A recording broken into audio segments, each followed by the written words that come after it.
अब यहाँ पर ये एक इंटरफेस है जिसमें यहाँ VAR यानी वेरिएबल्स लिखे हुए हैं, और यहाँ फाइल एडिट वगैरह जो जनरल किसी एप्लीकेशन का हिस्सा होता है जैसे वर्ड एक्सेल में। और जो डिफरेंट चीज़ है वो यहाँ पर है लेफ्ट कॉर्नर पे नीचे की तरफ, कि ये डेटा व्यू है और एक वेरिएबल व्यू है। SPSS में ये दोनों इंटरफेस साथ साथ चलते हैं, डेटा व्यू का इंटरफेस जो इस वक्त आपको नजर आ रहा है, और एक वेरिएबल का इंटरफेस जो इस वक्त आपको नजर आ रहा है। मैं इसे एक्सप्लेन करने से पहले आपको थोड़ा सा समझाना चाहता हूँ कि किस तरह का डेटा होता है जो आप इसमें एंट्री करते हो फिर उससे आगे काम लेते हो। सबसे पहले तो आप अपने माइंड में रख लो कि हम इस वक्त प्राइमरी डेटा की बात कर रहे हैं। प्राइमरी डेटा मैंने आपको स्टूडेंट्स बताया था कि प्राइमरी डेटा वो होता है जो फ्रेशली न्यूली कलेक्ट करते हो आप, और ये आमतौर पे हम क्वेश्चन के थ्रू करते हैं। और भी सोर्सेज हैं, इंटरव्यू वगैरह, इलेक्ट्रॉनिक सर्विस भी इसमें शामिल है। तो लेकिन हम इस पे बात करें कि अगर हम क्वेश्चनर, अब इनिशियल कंसिडर कर लेते हैं, अगर हम क्वेश्चनर के थ्रू एक डेटा कलेक्ट करते हैं तो उसकी क्या सूरत हाल होती है, उसको हम SPSS में कैसे लेकर आते हैं, जो आपकी फील्ड में बहुत अहम है और आपने आगे चलकर मोस्टली डेटा क्वेश्चनर के थ्रू ही लेना है और फिर उसको SPSS में आपने कन्वर्ट करना। तो आपके लिए जरूरी है कि प्रोजेक्ट पे जाने से पहले आप इसको अच्छी तरह से सीख लें। तो एक क्वेश्चनर कंसिडर कर लेते हैं जिसमें पहला क्वेश्चन है सपोज जेंडर, दूसरा क्वेश्चन है लेट सपोज, यानी जेंडर मतलब आप समझ रहे हैं, जेंडर आप जब क्वेश्चन पूछेंगे तो उससे आगे आप दो ऑप्शंस भी देंगे, मेल फीमेल, ठीक है ना। ये पहला क्वेश्चन आपने क्वेश्चनर में पूछा। दूसरा क्वेश्चन आपने पूछा सपोज एज, और एज के आगे आपने कुछ ऑप्शंस दे दी, आपने ऑप्शंस दे दी कि 15 टू 20, 21 टू 25, 26 टू 30, तीन ऑप्शंस दे दी, ठीक है। ज़हन में रखिएगा, ये जो बात मैं कर रहा हूँ ना, ये वेरिएबल्स आपने माइंड में रखने हैं क्योंकि इनको मैं भी एंट्री करूंगा। तीसरा वेरिएबल आपने दे दिया इनकम। इनकम के आगे आपने एक लाइन लगा दी, यानी ओपन एंडेड छोड़ दी कि जिसकी जो भी इनकम है वो इस पे एंटर करते चले जाए। और चलो यही तीन क्वेश्चंस फिल वक्त हम कंसिडर कर लेते हैं और इनकी हमने एंट्री करनी है। पहला क्वेश्चन मैंने कहा जेंडर, मेल फीमेल ऑप्शन। दूसरा क्वेश्चन मैंने कहा एज, उसमें तीन कैटेगरीज हमने बनाई है, एक 15 टू 20, एक 21 टू 25 और एक 31 26 टू 30। ये तीन ऑप्शंस हैं, ये तीन ऑप्शंस हमने बनाई है, ठीक है। इसका मतलब क्या हुआ कि जेंडर भी और एज भी, ये दोनों वेरिएबल्स, इनके आंसर हमें कैटेगरीज में मिल रहे हैं, तो ये कैटेगोरिकल वेरिएबल्स हैं। रिमेंबर दैट, मैंने आपको ये बहुत अच्छी तरह से बताया हुआ है कि जिन क्वेश्चंस के आंसर्स आप कैटेगरीज में लेते हैं वो हमेशा कैटेगोरिकल वेरिएबल होते हैं। और जो तीसरा वेरिएबल आपने इनकम लिया उसको कैटेगरीज नहीं बनाई बल्कि एक ओपन एंडेड छोड़ दिया, तो वो क्वांटिटेटिव वेरिएबल होगा। ये सबसे पहले और सबसे जरूरी पहचान है जो आपको पता हो वेरिएबल से रिलेटेड। तो फिर एक बार एक्सप्लेन कर, जिन वेरिएबल्स के आंसर्स कैटेगरीज में होंगे वो कैटेगोरिकल वेरिएबल या उन्हें क्वालिटेटिव वेरिएबल कहा जाता है, और जिनके आंसर्स ओपन एंडेड होते हैं, क्वांटिटेटिव आंसर होते हैं, उनको हम क्वांटिटेटिव वेरिएबल के तौर पे ट्रीट करते हैं। यहाँ पर मैंने जो एग्जांपल ली है उसमें दो वेरिएबल्स यानी gender and age are categorical variables, और जो तीसरा है इनकम वो क्वांटिटेटिव वेरिएबल है। अब मैं आपको ये समझाने लगा हूँ कि कैटेगोरिकल वेरिएबल और क्वांटिटेटिव वेरिएबल की एंट्री किस तरह से होती है। तो आइए एंटर करना शुरू करते हैं। सबसे पहले जब आप डेटा एंट्री शुरू करेंगे तो आप सीधा वेरिएबल व्यू पर आएंगे। डेटा व्यू पहले खुलता है लेकिन आपने पहले वेरिएबल व्यू पे आना है। ये वेरिएबल व्यू पे क्लिक कर दिए। जब आप वेरिएबल व्यू पर आएंगे तो आपको कुछ ऑप्शंस नजर आएंगे, जिनमें पहली ऑप्शन है यहाँ पर एक रो नजर आएगी, ये पहली रो नजर आएगी, इसमें ऊपर आपको कुछ ऑप्शंस नजर आएंगे। बाकी चीजें फिलहाल हम इग्नोर कर रहे हैं, फाइल एडिट वगैरह इनको बाद में देखेंगे। हमने यहाँ से डेटा एंट्री में वेरिएबल व्यू में ये चीजें इंपॉर्टेंट है कि ये कॉल यहाँ क्या लिखा हुआ है, नेम, टाइप, विड्थ, डेसिमल्स, इन चीजों को समझना है हमने। और फिर यहाँ पर जो 1 2 3 है इसका क्या मकसद है, और फिर जो यहाँ पर एंट्री हम करने जा रहे हैं वो क्या चीज। सबसे पहली बात, आपका कोई भी क्वेश्चन जो आप क्वेश्चनर में पूछते हैं वो एक वेरिएबल होता है। मेरी बात सुनिए आपने, मैं फिर रिपीट कर, क्वेश्चनर में आप जब भी कोई सवाल पूछते हैं वो एक वेरिएबल होता है। जैसे आपने जेंडर पूछा, पहले ने कहा मेल, दूसरे ने भी कहा मेल, तीसरे ने कहा फीमेल, तो ये वेरी कर रहा है ना पर्सन टू पर्सन, तो ये एक वेरिएबल है जेंडर। आपने एज पूछी, वो डिफरेंट एजेस आ रही है, वेरिएबल है। इनकम पूछी, डिफरेंट इनकम, वेरिएबल है। तो क्वेश्चनियर का हर क्वेश्चन एक वेरिएबल होता है, ये याद रखना। पूछ रहा है मैंने आपसे किसी भी level, every question in A questionnaire is a variable. अब वो कौन सा वेरिएबल है, क्वालिटेटिव है, क्वांटिटेटिव है, यानी कैटेगोरिकल है या क्वांटिटेटिव है, वो उसके जवाब देकर आप मुझे बताएंगे कि अगर जवाब में कैटेगरीज बनी हुई है तो आप कहेंगे कैटेगोरिकल, अगर नहीं बनी हुई तो आप कहेंगे जी क्वांटिटेटिव। इस तरह से मुझे आंसर करना है।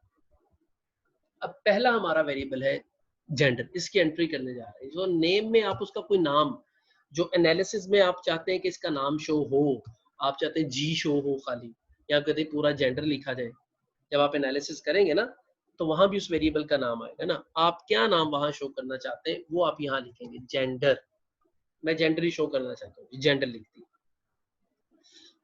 टाइप में आप आ जाएं तो ये टाइप पर जब आया हूं ना मैं, तो यहाँ एक बटन आ रहा है। इस बटन पर जब मैंने क्लिक किया है, ये बटन नजर आ रहा है ना, 3 डॉट्स बने हैं, इस पर जब मैंने क्लिक किया है तो ये कुछ ऑप्शंस खुल गई हैं, और बाय डिफॉल्ट ये न्यूमेरिक था। आपने यहाँ कुछ नहीं करना, इसे न्यूमेरिक ही रहने देना है, बस ओके कर दें, कुछ नहीं करना हो।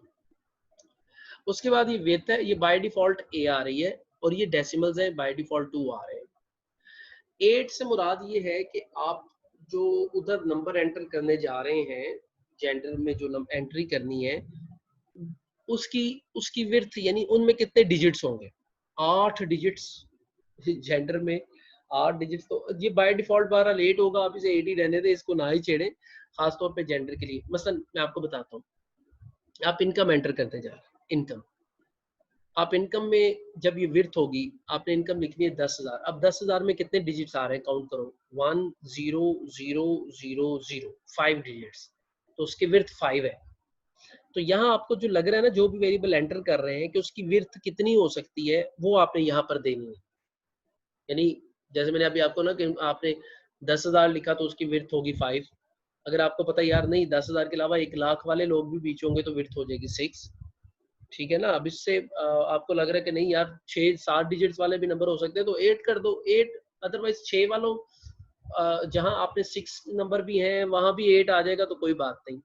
हाँ, जहां कहीं 10 डिजिट्स वाले नंबर है, वहां आपने अगर 8 रखा हुआ है तो प्रॉब्लम होगा, वो आपको अलाउ नहीं करेगा 10 वाली एंट्री, 10 डिजिट्स वाली एंट्री। अगर आपने विड्थ 8 रखी है तो अलाउ नहीं करेगा। हाँ, अगर विड्थ 8 रखी है तो 5 वाली एंट्री भी अलाउ है, 3 वाली भी, 1 वाली भी, 2 वाली भी, उससे नीचे वाली सारी अलाउ है। बहुत कम होता है कि विड्थ 8 से बड़े नंबर आए हमारे पास, बहुत कम होता है, तो आप 8 विड्थ ही रहने दें। फिर ये जो नंबर एंटर करने जा रहे हैं, क्या इसके साथ कोई डेसिमल्स भी होंगे? जैसे समटाइम होता है ना 5.32 वैल्यू है, 6.51 वैल्यू है, कोई इस तरह की वैल्यूज हैं, तो वो आपने डेसिमल लिखने। तो ये जहन में रख लें कि कैटेगोरिकल वेरिएबल के साथ कभी भी डेसिमल नहीं होगा। कैटेगोरिकल वेरिएबल के साथ कभी भी डेसिमल नहीं होगा। तो इससे आपने ये नीचे वाले एरो को 2 मरतबा प्रेस करना है, तो ये देखें ये 0 हो गया, इससे आपने 0 करना है। विड्थ पर, टाइप पर मैंने कहा कि इसे न्यूमेरिक रहने दें, विड्थ में मैंने कहा इसे 8 आता है 8 ही रहने दें, डेसिमल में मैंने कहा कि अगर कैटेगोरिकल वेरिएबल है तो डेसिमल को 0 कर दो। ये कहा है, कोई मुश्किल बात नहीं की, आसान है। लेबल पर आ जाओ, अगला लेबल। अच्छा, लेबल का ना एनालिसिस से कोई लेना देना नहीं है, लेबल आप छोड़ भी सकते हैं, समझ लो ऑप्शन है। लेकिन यहाँ हम आमतौर पे ना, मतलब सपोज फाइल आपकी है और मैं उसे रीड कर रहा हूँ, तो मेरे लिए ये होगा कि जेंडर से क्या मुराद है। तो वैसे तो पता चल रहा है, लेकिन आप यहाँ थोड़ी एक्सप्लेनेशन लिख देते हो, जेंडर ऑफ द रेस्पोंडेंट, ये लिख देते, ये जेंडर, यानी ये जो क्वेश्चन है ना, इससे रिलेटेड थोड़ी, इस वेरिएबल से रिलेटेड थोड़ी एक्सप्लेनेशन आती है। और जब कोई दूसरा आपकी जगह फाइल देखना चाहे तो उसको पता चलता है अच्छा यार क्या है। जैसे अभी हम थोड़ी देर में इनकम लिखेंगे, तो इनकम से पता नहीं चल रहा मंथली इनकम, एनुअल इनकम, तो यहाँ लिख देते हैं जी मंथली इनकम। इस तरह से फिर उसका पता चल जाता है कि अच्छा यार ये चीज, तो यहाँ आप इस तरह से लिखते हैं जी। लेबल मैंने कहा ऑप्शनल है, छोड़ा भी जा सकता है, लेकिन ये वैल्यूज बहुत इंपॉर्टेंट है और इसको नहीं छोड़ा जा सकता कभी भी कैटेगोरिकल वेरिएबल के लिए। ध्यान से समझना आपने इसको। ये वैल्यूज जो है, चूंकि स्टैटिस्टिक्स या एसपीएसएस कैरेक्टर्स के साथ डील नहीं करता, यानी आप एम कहें उसे समझ नहीं आएगा, मेल लिखा है क्या लिखा है, MALE लिखा है, उसे आपने नंबर बताना है, तो हम ना इनको नंबर दे देते हैं। मिसाल के तौर पे मुझे पता है कि जेंडर के 2 रिस्पॉन्स आने हैं, मेल फीमेल। मैं कहता हूँ यार मेल को मैं 0 कर देता हूँ और फीमेल को मैं 1 कर देता हूँ, इस तरह नंबरिंग दे देता हूँ। या मेल को मैं 1 2 कर देता हूँ। आमतौर पे ना जब 2 कैटेगरीज हो तो हम 0 1 कर देते हैं, 0 1 ऑन ऑफ, 2 नंबर हो। तो जब भी 2 कैटेगरीज हो आप उसको 0 1 कर दें, ठीक है। और जब 2 से ज्यादा हो तब भी 0 से शुरू कर दें, 0 1 2 3 4, इस तरह मेरा सजेशन है कि इस तरह करना। अब जेंडर है, तो जेंडर को 2 कैटेगरीज है, मेल फीमेल, तो आपने इनको नंबर देने हैं। मैंने आपको बता दिए कैटेगरीज, कैटेगोरिकल वेरिएबल में हमेशा नंबर देने पड़ेंगे इन वैल्यूज को, यहाँ आकर इस जगह पर। तो अब हम इसे नंबर देने लगे। मैंने इस बटन पर क्लिक किया, 3 डॉट्स वाले बटन, तो ये विंडो खुली क्लिक करने के लिए। अब हम इन्हें नंबर देने लगे। तो ये पूछ रहा है हाँ जी क्या वैल्यू देनी है इसको। मैं कहता हूँ जी 0 दे दें। वो कहता है किसको 0 देना है। मैं कहता हूँ जी मेल को, MALE। कहता है ठीक है, ये लिख दिया तो इसे ऐड कर दो। ऐड का बटन, ये ऐड का बटन है, ये प्रेस करने लगा हूं मैं, ये मैंने प्रेस किया है तो ये यहाँ पर आ गया 0 इज इक्वल टू मेल। और अब इसकी जो दूसरी कैटेगरी है मैं उसके लिए भी नंबर दूंगा 1, और यहाँ लिखूंगा फीमेल, और फिर करूंगा ऐड। ये नीचे ऐड होती जाएंगी, यानी अगर 2 से ज्यादा कैटेगरीज होती, जैसे कि मैंने अभी आपको इनकम के लिए, एज के लिए कहा है कि आपकी 3 कैटेगरीज होंगी, तो फिर वो 0 1 2 3 4 इस तरह आप असाइन करते जाते हैं हर एक कैटेगरी को नंबर। अभी 2 हैं, मेल को 0 और फीमेल को 1, और ये आपके माइंड में होना चाहिए कि आपने किसको 0 किया और किसको 1 किया। ये हमेशा हमेशा वैल्यूज असाइन की जाएंगी जब भी कैटेगोरिकल वेरिएबल होगा। इसे बहुत अच्छी तरह से आप क्लियर कर लें। जब सारी कैटेगरीज एंटर कर चुके हो तो आप इसे ओके कर सकते हैं, लेकिन कभी गलती से कोई इधर हो जाए तो आप इसे चेंज भी कर सकते हैं। इस पर आप यहाँ आए, इस बॉक्स में फीमेल पर क्लिक करें, आप चाहें तो इसे रिमूव कर दें, यहाँ से ये खत्म हो जाएगा, या फिर यहाँ आकर इसको एडिट कर दें और फिर दोबारा से ऐड का चेंज का बटन दबा दें तो वो चेंज भी हो जाए। यानी ये देखो, फीमेल को अगर मैंने ऐसे कर दी FE और चेंज कर दिया तो वो FE हो गया। मैं कह रहा हूँ नहीं FE नहीं था, फिर मैं दोबारा आता हूँ, मैं यहाँ लिखता हूँ FE MALE, तो फिर चेंज कर सकता हूँ मैं, फिर चेंज। यानी उसको आप क्लिक करके यहाँ से चेंज भी कर सकते हो, रिमूव भी कर सकते हो, और न्यू एडिशन तो बहरहाल आप कर ही सकते हो। ठीक है जी। अब मैं इसको कर देता हूँ ओके। ये मैंने ओके कर दिया। जब मैंने ओके किया मैं दोबारा इस बटन को दबाता हूँ तो फिर वही कैटेगरी शो हो जाएंगी। अब फिर आप इनमें चेंज कर सकते हैं, अगर चाहे तो ना करना है, कोई ऐड करना है, जो भी आपने करना है आप कर लो। ओके किया, फिर बटन प्रेस किया, मैंने कोई नई कैटेगरी ऐड करनी है, मैं कहता हूँ जी 2। अब यहाँ पर कोई भी नहीं हो सकती तो इसे मैं छोड़ देता हूँ, कैंसिल कर इसके बाद मिसिंग आएगा। आई सजेस्ट फिल वक्त मैं इसे डिस्कस नहीं करता, इसकी इंपॉर्टेंस भी नहीं है एट द मोमेंट।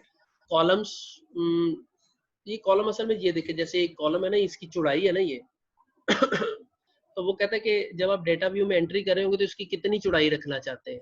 आप इसको भी 8 ही रहने दें, हमेशा कॉलम को ना छेड़े बस। अलाइनमेंट कहाँ से राइटिंग, इसको भी राइट ही रहने दें। मैयर, हाँ देखो, आप जो SPSS 16 भी यूज कर रहे हैं ना, उनमें हो सकता है कि ये जैसे रोल वाली कैटेगरी है ये ना हो SPSS 16 वालों, तो कोई कंफ्यूजन नहीं है। बाकी कैटेगरीज जो है वो उसमें भी मौजूद होंगी, जिन्हें मैंने डिस्कस किया है। अब ये वाली जो मैयर वाली क्वांटिटी है, ये ध्यान से सुन लो, ये 16 और 20 दोनों में ही बाकी चीजें मौजूद होंगी जैसे मैंने कहा है। तो ये मैयर वाले में आपने क्या करना, मैयर में बच्चों जो होगा ना वेरिएबल क्वालिटेटिव, जो होगा ना वेरिएबल क्वालिटेटिव यानी कैटेगोरिकल, उसको या हम देंगे नॉमिनल या हम देंगे ऑर्डिनल। फिर रिपीट करो, जो वेरिएबल होगा ना कैटेगोरिकल, उसको हम मैयर में आके या देंगे नॉमिनल या देंगे ऑर्डिनल। और जो वेरिएबल होगा ना क्वांटिटेटिव, उसको हम तीसरा देंगे स्केल। यानी ये वेरिएबल को मैं स्केल कर सकता हूँ, जेंडर को नहीं कर सकता ना। स्केल किसको करना है, जो वेरिएबल क्या होगा क्वांटिटेटिव, लेकिन ये तो वेरिएबल कैटेगोरिकल है ना, तो कैटेगोरिकल के लिए मैंने क्या कहा है दो ऑप्शंस है, नॉमिनल या ऑर्डिनल।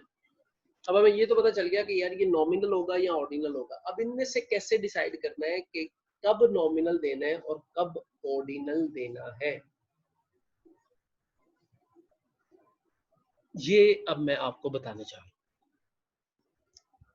हूं। जब आपने ना अपनी जो वेरिएबल एंटर कर रहे हैं ना उसकी कैटेगरीज को देखना है।